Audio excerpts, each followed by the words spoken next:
So I'm just going to do a small setup. Um,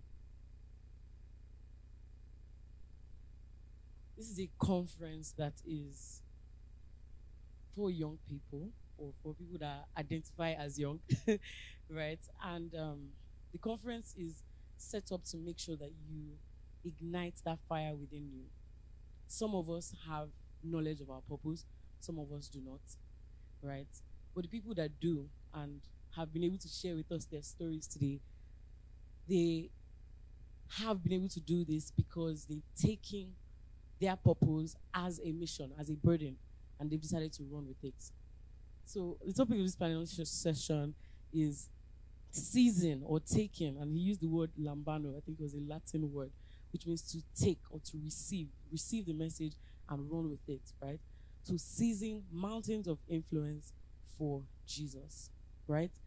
And these people have been able to show in some kind of way um, how they seized or how their journey of seizing that mountain. So we're going to be asking some questions that people had. I saw a good one um, that somebody had for Mr. Gaise Baba. It says, in all the years when you were trying to discover your purpose, like so on your journey to music and art and light out, right, before the encounter, did you have any fear that you would never find it?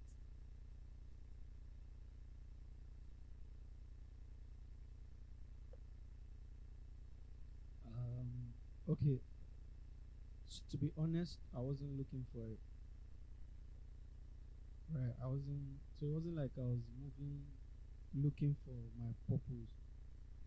You, I, I.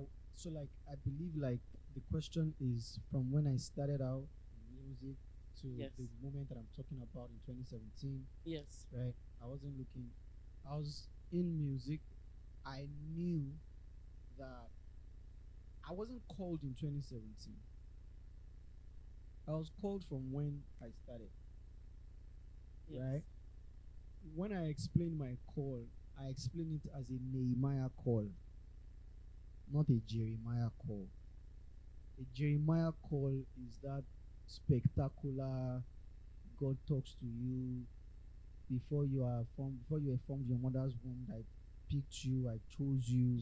God is talking to you. God did not talk to me. Nehemiah call. You identify, you notice a need out there, and it connects with a seed inside of you, and you respond to it. That's as much a call as the spectacular. Nehemiah was serving, he was doing something. He was not loafing around, he was in the king's palace, and he heard that the walls of Jerusalem had been torn down, the gates were down, everything, and it broke him, and he rose to the challenge to do something about it. He get book for Bible. Jeremiah get book for Bible. Same thing, right? So that was how mine was. When I gave my life to Christ in 2003, my favorite songs, I had Jay-Z and Mark Anthony. I think it was Jay-Z and Mark Anthony, or no, Jay-Z and R. Kelly, Best of Both Worlds. I had Mark Anthony, I had Wyclef John. I had a couple of CDs like that, and after a while, as I started to grow, the Holy Spirit said to me that you needed to discard these things, not because they will pollute you, but because they will dilute you. So I broke those CDs, and I was left with 2 CDs. I was left with CNS Ayoni, Lẹ́yìn Jésù kò sẹ́nìkan o, and J Adilakun. Amọ̀nà tètè wá o, amọ̀nà tètè bọ̀. Those were the 2 CDs that were left that I had to play, and as I played them, I missed hip, I missed vibe, I missed hip hop, I missed rap, and I started to write what I missed. I started to create what was missing, right? That's part of how I got into making music. So when I went to school, I I was already performing, I was already writing, I was already performing. I organized the concert in 200 level. That's another part again. So the things I'm doing now is not doing just start now. I organized the concert in 200 level, organized another concert in 400 level. By the time I was leaving school, I knew I was going to do music. I didn't know how soon. God sent me a record deal, and so I just started off like that. So it wasn't like I was searching for purpose. I was in purpose, but let me put it this way. Medical doctors, they become medical doctors. After a while, they specialize. So I was like general practice. When it was time, when God was ready, he then pulled me in to a specialty, that kind of thing. That's how I put it. So that's why I was saying, whatever your hands find to do, just do it with all your heart. It's not you that will determine when God comes for you to specialize you. He will come, and he doesn't come to people who are loafing. He comes to people who are doing something. Thank you. Thank you so much for that. Yes, I do believe it deserves a round of applause. Okay. So this is Titilayo. There's a question I wanted to ask, and it was based on how you started, which was talking about resilience, right? Because the journey to becoming is filled with a lot of battles and a lot of stress, right? But I wanted to ask, if you are not resilient, what do you lose? What are the repercussions of not having resilience on the journey to Caesar Mountains? Okay, I'm going to say a short story just to answer that. So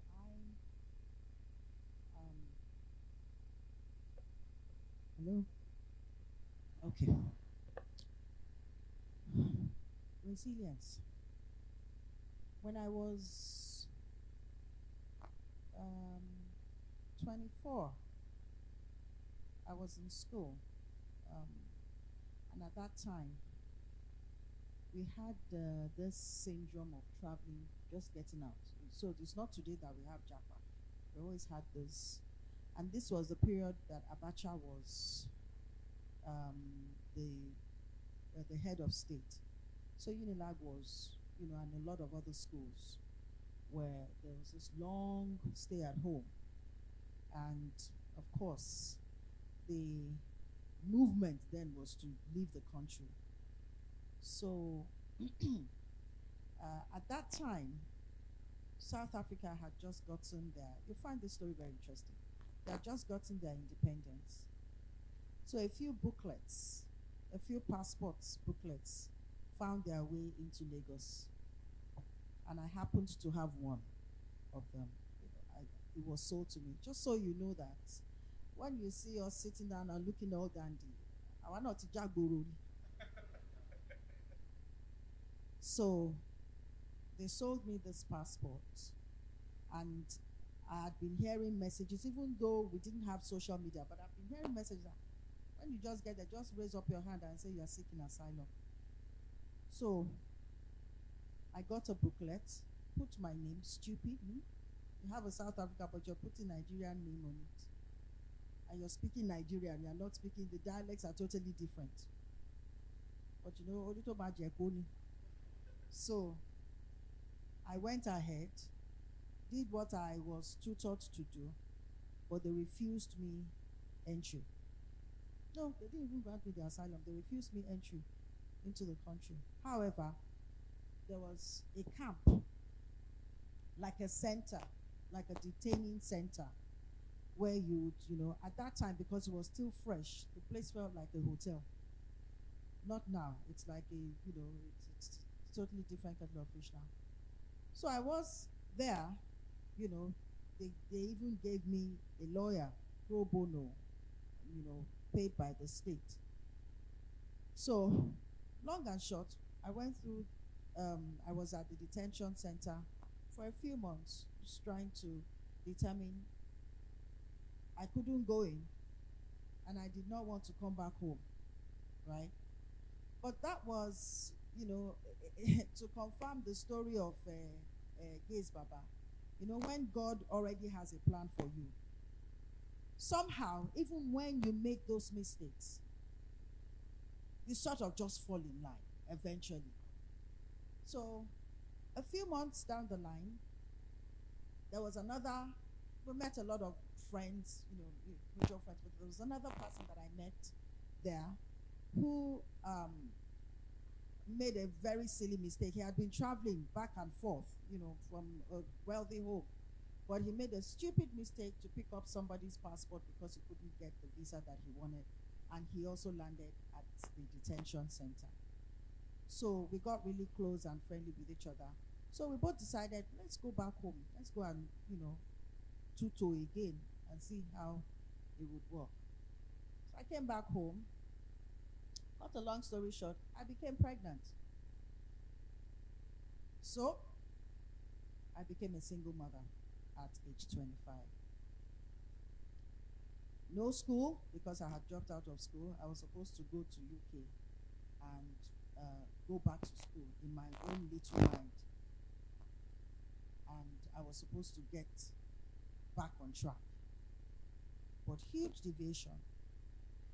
And at that time, nothing to earn for an income. Baby is coming. I don't like this. I have a book that I'm also writing as well. Fatherless child. I don't have a father. I lost my father at the age of 9. So my mom, widow, broken, bankrupt, because it cost us money, to do all of that. I did not come from a wealthy home. Eventually, I had the child, and then I had to go back to school. So I did Ekwagba. I also did economics from Ogun State University, but it was a part-time job. Okay, thank you for clapping for me. But that was the turning point. All of those things that happened to me started to shape my mind. It started to make me ask the critical questions about my life. And it helped me to understand that there was something more that was ahead for me. I don't even want to bore you with how I finished and I became a graduate, how I finished my degree course, because I was traumatized. And if you have had experiences with people who have had trauma, or if you are a psychiatrist or a psychologist, you would know that there are people who go through trauma and they have it in their subconscious, or they suppress it so that they're able to manage through. One of the indicators of trauma for me was that I had classmates that I did not even remember who they were when we met years after. And these were people that I would chat with, I would walk with, I would, and not once, not twice, not 3 times. They would come back and introduce themselves, and I would look at them strangely. Like, who are you? And when I, expressed, it would, flashes of pictures would come, because I was neither here nor there. But I braced through 4 years of economics, of BSc economics at Ogun State University. And by the time I finished, things started to open up. Long story. But resilience is the factor that I want you to pull out of there. Resilience. If you are able to adopt a spirit of resilience through any adversity, that's pretty much what I've just expressed for you. It will not swallow you up. It will be hard, but you will develop character. You will find yourself. let me not trivialize the fact that in all of it, it was when I found God again. It was when I submitted myself, to God, that it became manageable. It became livable. It became, but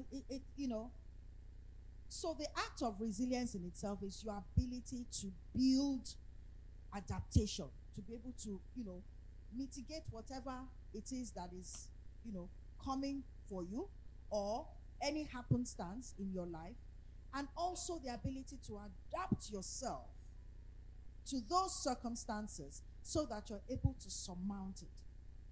And they come in different forms. They come at any stage or any phase of your life. But you cannot do it. Personally, I couldn't do it without God. And that was where my conviction about God really, really got. Thank you. Thank you. Thank you. So you can't do it without God, and God will help you through whatever tough situations that you're going. I might just say it again, just a short caveat that I finished school, I was going to get married, and my baby father came back. And that's the person that I ended up marrying. Wow. Wow. Wow. That's a beautiful story. Okay. Okay, you want to hear the gist, you hear it later. Okay. So let's be serious. All right. So, I mean, there's nothing God cannot do. That's a round circle, right? So, um, so the next question. Okay. I'll wait for the gist to finish.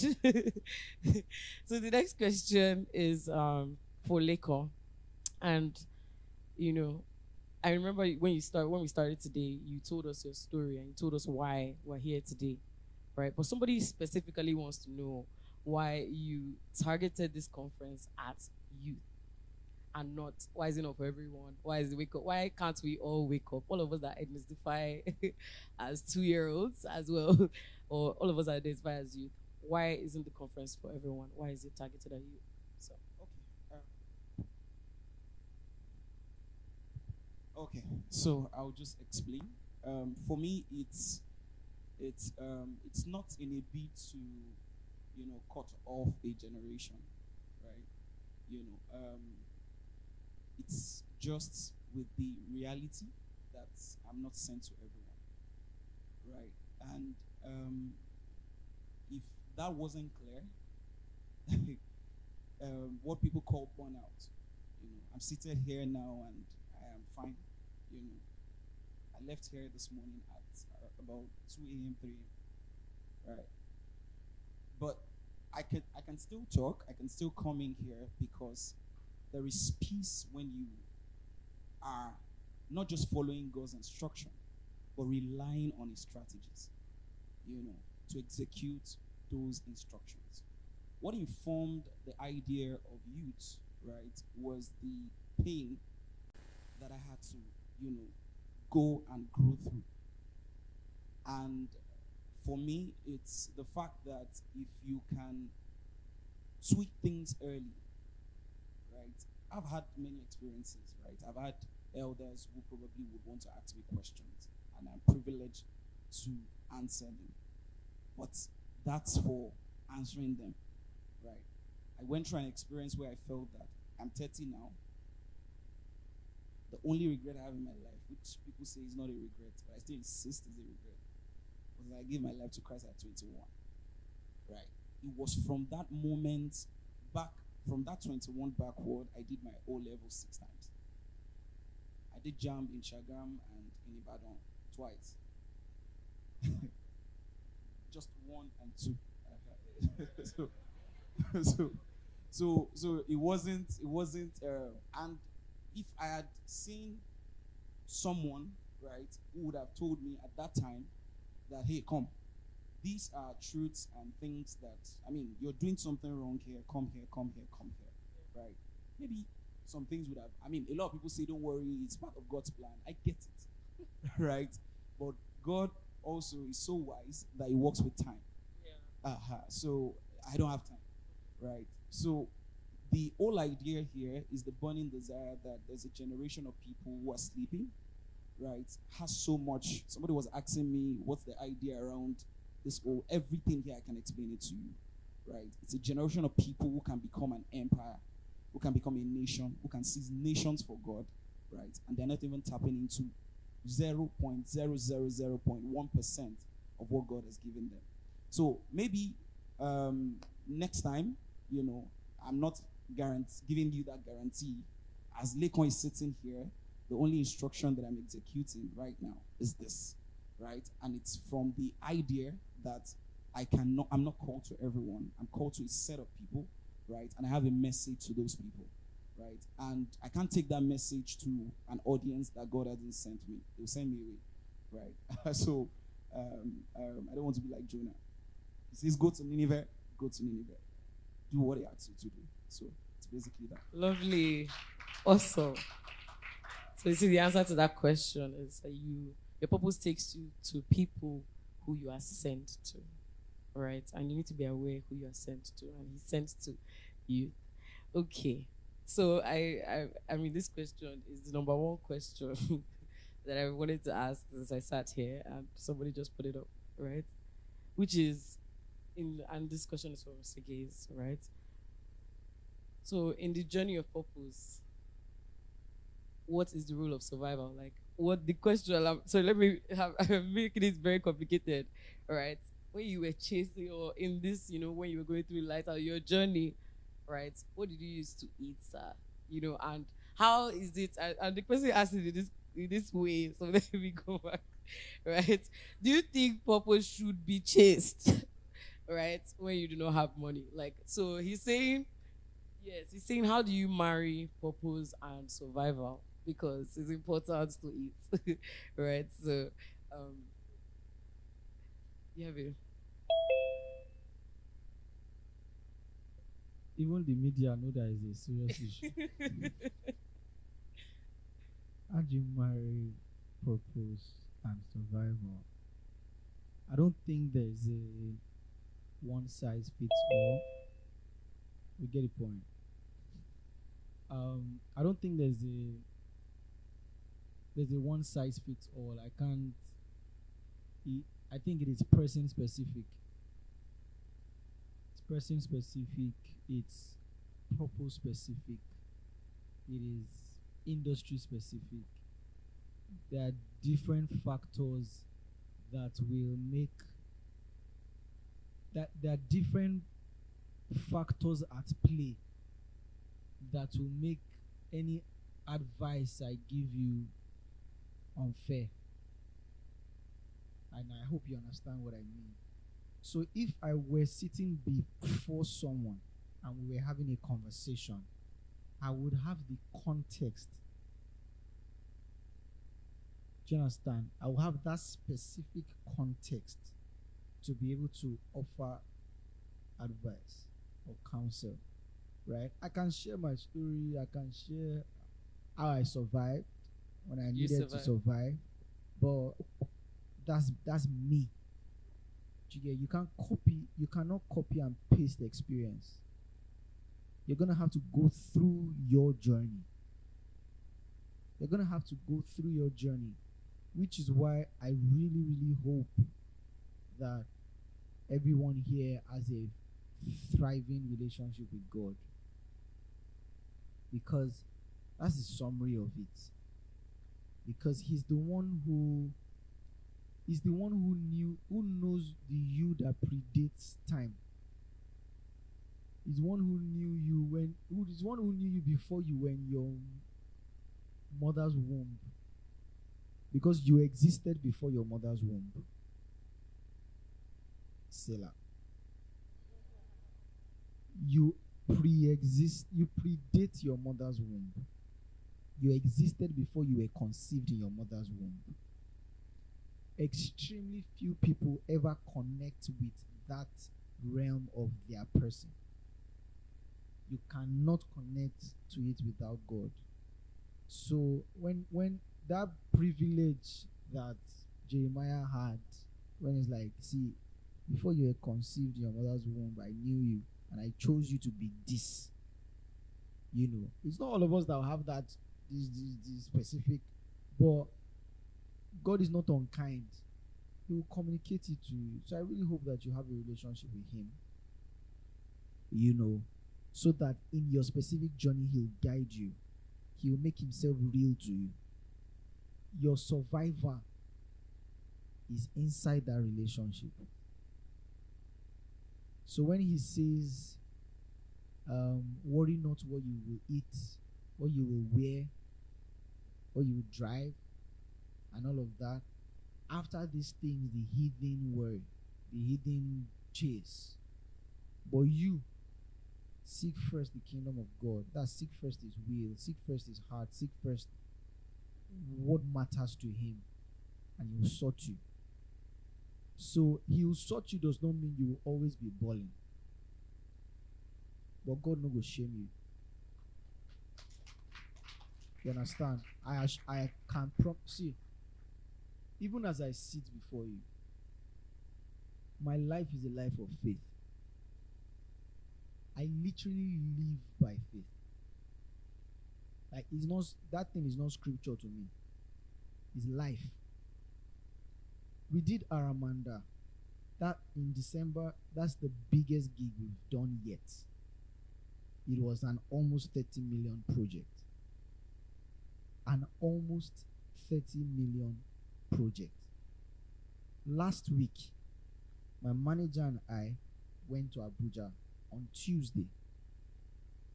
I told my wife from the week before that on Tuesday we are going to Abuja.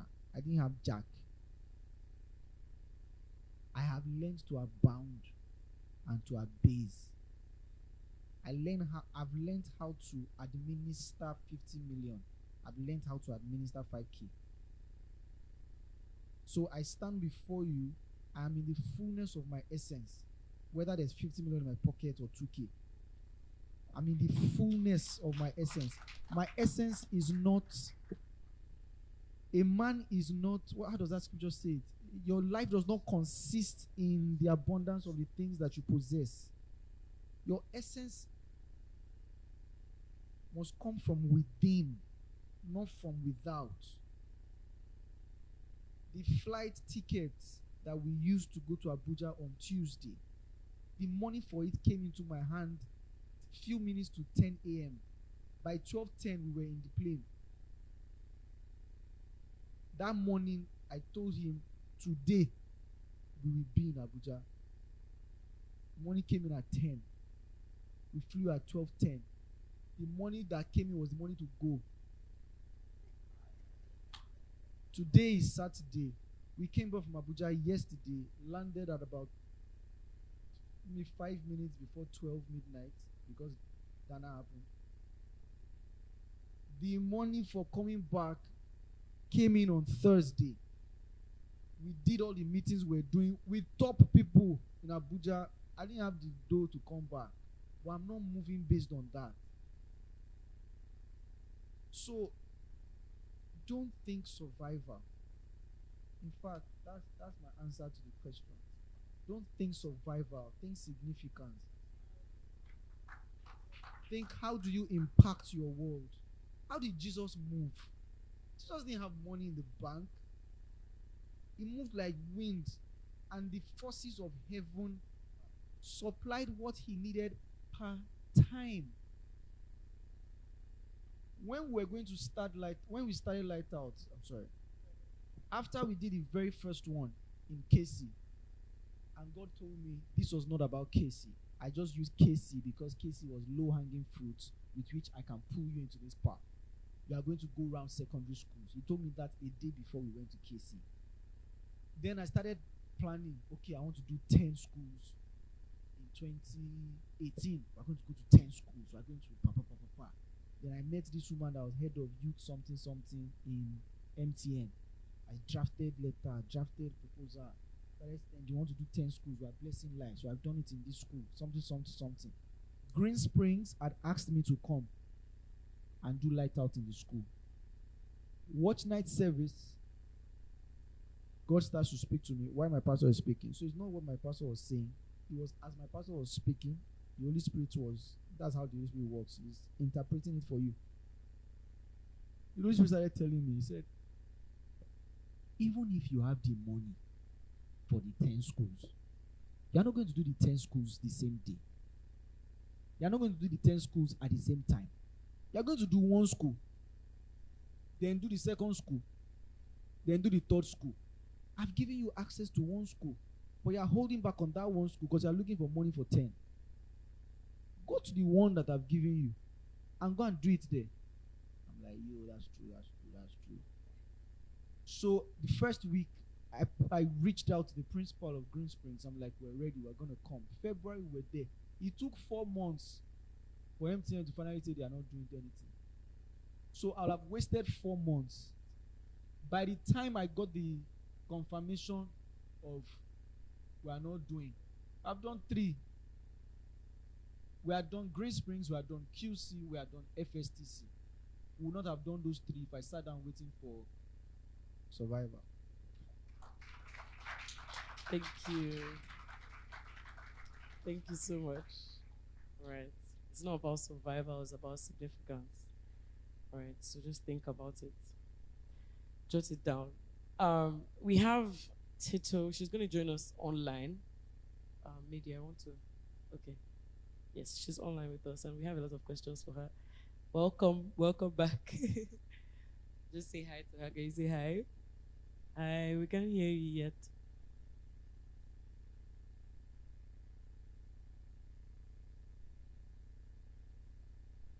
Is she muted? Can you hear me now? Is it Yes. better? Yes, we can. Yes, we can. Thank you so much for joining us back. Okay. Thank you. Sorry, I'm already bad to preach, so I had to rush. It's fine, Apostle. Okay.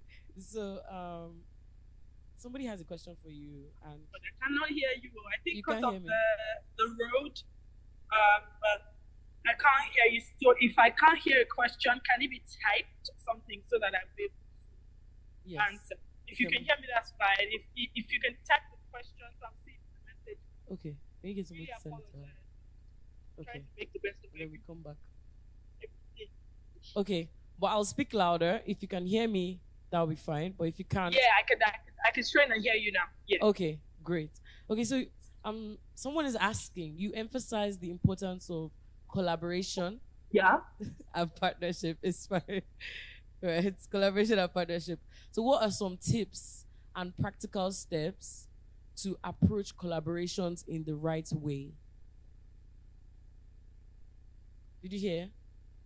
So what? To approach collaboration and partnership in the right way. What are some tips? Was she the one that talked about collaboration? No, thank you. So I think we'll switch it up. I'll just choose a question of mine. Right? Is that fine? I think she's gone off now. It's fine. Sorry.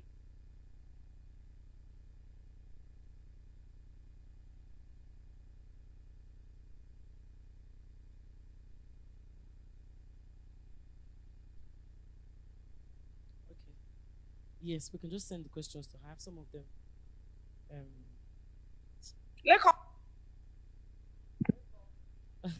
Is she still here? Okay. They'll type to her. Okay, I want to give. There's this particular one about. Yes. Yes. While she's still. Okay.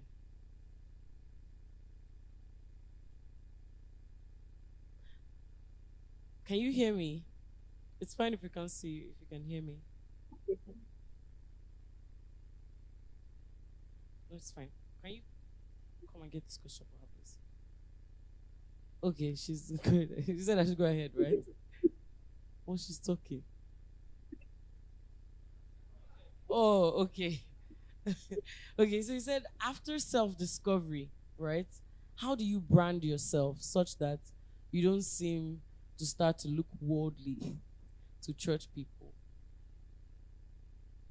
That's so... It's a switch, right? How do you So brand church yourself? people didn't save you, Jesus did. Okay? Church people didn't save you, Jesus did. Please just do a thumbs up if you can hear me.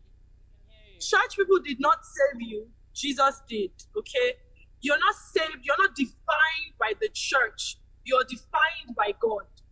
Most times, church people have a standard, and that standard is not necessarily God's standard. God's standard is Jesus Christ. If you have accepted Jesus into your heart, that's all you need. Bible says in Titus 2:11 that grace trained you. What journey of training grace also uses you. Now, Jesus is. Can you hear me? I hope I'm not speaking to myself. We can hear you. We can hear you. Okay. So, on your branding on church, of course, I'm not saying you that are like clearly dangerous or lethal. No, that's not what I'm saying. But I'm saying, while you're on the journey of expressing the purpose that God has put in your inside, do it as the Holy Spirit ministers in you. The Bible says that for as many as are led by the Spirit of God, they are the sons of God. So you are not a son because you go to church. No. As much as it's very important, you are a son because you've accepted Christ in your inside. I'm saying this because church has limited so many fulfillment of their purpose. You see a musician, and that's because my friend is on the panel. But let me just use him, okay, as an example. You see someone who is a musician, who is probably called into the relationship ministry. That says, like, see romantic love songs that are good and healthy, and it's being held back because the person is not putting Jesus in every lyric. That's not the person's purpose. So there are people that are actually limiting themselves because of church and because of church people. No, you do your purpose as led by God. So for me, I started preaching on Instagram. I didn't start preaching on the pulpit. I started preaching on Instagram. Churches saw me preach on Instagram and invited me to the pulpit. Do you get the difference? So if I was waiting for a pulpit, I would still be waiting, most likely. But now there's so many things that I've skipped, so many processes where some other people who are preaching on the pulpit, don't take anything from them. There are places I've entered that they probably may not enter yet. But because I just obeyed God and He said, post an 8-minute video when people are actually encouraging you to do 30 seconds, 1 minute to get attention. So you post an 8-minute video and I just leave it. Then it starts to actually resonate in the heart of people. Because the truth is the gospel is scarce. Churches are many, but the gospel of truth is scarce. So God has called you to fulfill your purpose. Fulfill your purpose. The church will fall in line later. I hope I've answered your question. Yeah. I hope you heard. Yeah, right from over there. Thank you. Churches are many, but the gospel of truth is very scarce. Awesome.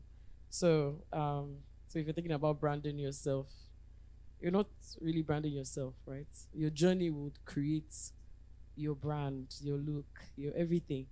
And just stick to that, right? And don't think about what people will say, right? So I'm going to ask the collaboration question to the person who spoke about collaboration, right? Which is Okay. So the person wanted to know, how can you collaborate? Abi? yes, how can we collaborate? So I think I have another story around that. When I came into government as a senior special assistant on administrative matters to the Hello. governor. So I realized that that position was more or less like a reward incentive sort of thing in the political space. And here I was a general manager for a PR communications outfit in Abuja before I started my own event management gig. So, and because I felt that I needed to learn on the job, so I didn't push to say, oh, I'm going to be a special advisor or a commissioner. I was just coming from private sector into public sector. So I thought it's a good way to start. Senior special assistant, it should be, professional, it should be respectable. And it was. It's just the fact that we had a landscape of different different backgrounds of people. You know, there were people who were politicians, you know, grassroots politicians. There were people who were professionals, you know, who also had come, you know, quite a bit in their career. So my first thought was, okay, first and foremost, you know, we have this portfolio, but we're all scattered all around, and we were seconded into different ministries. And it didn't seem like we had a voice. So my first thought was to either sit down and try and do my own thing, you know, as had been the culture before that year, before the previous administration. Just do your own thing, chart your path, and, you know, try and do what you can. Or can we, you know, come together as a force, as a united, you know, form a united front? And that was when I started to create, you know, that opportunity for everybody to come together as one. So we created a platform. And then we started to look at ways that we could, you know, propagate our ideals as professionals, as people who would like to make a change, as politicians as well, because of the fact that it had become a community. Everybody was required to have a voice. Now, the power behind that was that as time went on, we could present ourselves as a group to be reckoned with. We, you know, had times where we would be invited for events, which was not usually the case. The protocol people would have to leave a place for the SSAs to sit down, you know, up to the point that one of us was also a very good financial management person, was able to create a budget line, you know, and go and present it with the House of Assembly. So you may not really understand the efficacy of what I have just explained right now, because, you know, if you're not in public sector, you would not understand that it takes a process for a budget line to be ratified or to be approved upon, you know. But that was how we were able to create a formidable base for SSAs. Now it has become a lot more aspirational. People who are in the professional world do not, you know, will say, oh, I don't mind to be an SSA. So we took that thing, because of partnership and collaboration, we're able to take it to the next level. But even if that doesn't resonate, you want to look at where you are, the industry that you're sitting in, and you're looking at the ancillary services or the affiliations that are around the industry that you sit in. For instance, Leko just talked about his own core target audience. Now, the person that asked the question of why he has chosen this demographic is possibly thinking, this thing that you're saying is also useful for some older people, or there's a different demographic that this information that is being dispersed here would be useful for. Now imagine somebody connecting with Leko and saying, you already have a platform, you have Afárá, or you have Wake Up Youth. Can we have different days for different demographics, so that this message is curated specially, you know, for the different, because Gaise said there are different language for Gen Z. There's different language for people like us. There's a different language for those who are the alpha people. Totally different languages, you know. So if you have a platform on Afárá that actually, you know, targets and curates messages for different demographics, do you know how fast Afárá will go again? So that is the power behind the power of collaboration. So in that way, you have still retained the authenticity, or you have retained the intrinsic value that belongs to you as a brand. But you have expanded the possibility for visibility, for impact, and ultimately for sustainability for that brand. So you have to take yourself out of you have to take yourself out of that brand and look at it from a perspective of how do I open-mindedly push open this thing, protecting my own, but yet giving room for others to shine. Thank you. Thank you. Thank you. So you would go far alone, but you would go farther with partnership. All right. Okay, so this is going to be one last question for Mr. Gaise, and then we're going to say like a word that we want everybody to hold on to today, and then we'll end this panel session. Okay. So the question is, how did you deal with criticism during your journey? Yes. How did you deal with people saying, okay, this journey that you're going, light out, so you're out of church, all those different things. How did you deal with criticism during your journey? So that I don't talk too much, I will just use a philosophical